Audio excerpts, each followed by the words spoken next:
મને 57(1)ની નોટિસ આપવામાં આવેલી હતી. આ નોટિસનો મેં સંપૂર્ણ જવાબ આપેલો હતો અને જવાબ આપ્યા પછી અવારનવાર પાછો 2-3 વખત મને અહીંયા રૂબરૂ બોલાવ્યો હતો, પણ મારે એક મેરેજના હિસાબે હું ત્યાં નહોતો ગયો. પછી પાછો હું ત્યાં ફરીને પાછો રૂબરૂ મોખીતે મારો જવાબ દઈ આવ્યો હતો, પણ એ જવાબ સાહેબે ગ્રાહ્ય નથી મારો રાખ્યો અને એના અનુસંધાને મને સસ્પેન્ડ કર્યો હતો. પણ સસ્પેન્ડનો મુખ્ય મુદ્દો એક ગટરનો છે.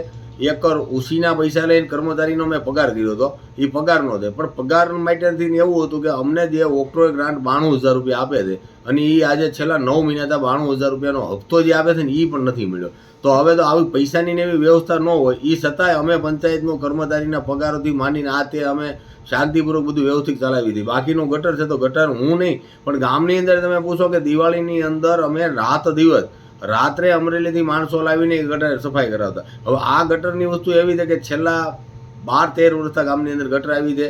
હાઈકોર્ટમાં આનું પીએલએ થયેલું છે.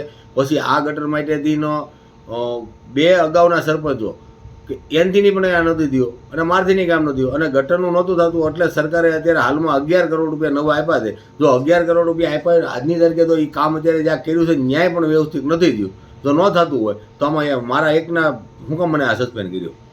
બાકીનું સસ્પેન્ડ કરવા માટેથી જે કોઈ હોય તે એ તો મને નથી ખબર, પણ મને ચોક્કસ એટલી ખબર છે પંચાયતના અમારા 14 સભ્ય છે, એમાં 14 સભ્યમાંથી એક પણ સભ્યએ કોઈ દિવસ એવું નથી કીધું કે ભાઈ તમે અમારું આ વિસ્તારનું કામ નથી કરી શકતા તો અમે તમારે એમ ભવિષ્યની દરખાસ્ત લાવી કે આ કરવી.